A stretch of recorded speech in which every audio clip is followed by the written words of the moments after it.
Well, I would say that any multinational company seeking to invest in India should understand there is no one India, and that states vary a lot in how friendly they are to overseas investment.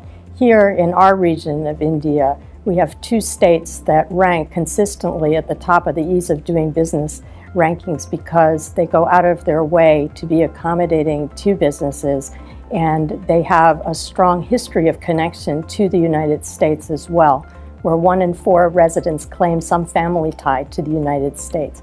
But more than that, it's the way they're looking at the future, and what they see is that to be open to investment means they just have to be open and in their markets and take care of the companies that come to invest there.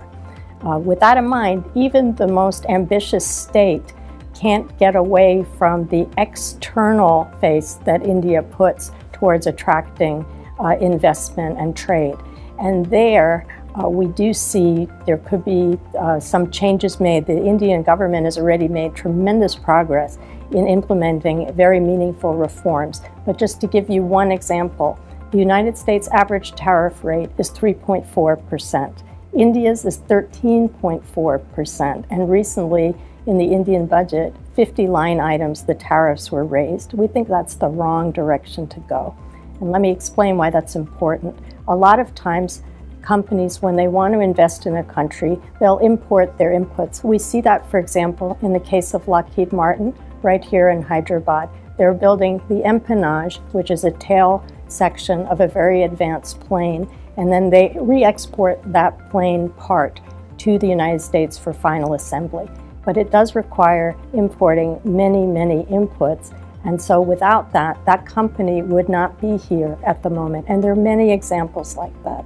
The other thing we find is that multinational companies do not necessarily want to come and make major, huge investments in a country, even one as large as India, without testing the market.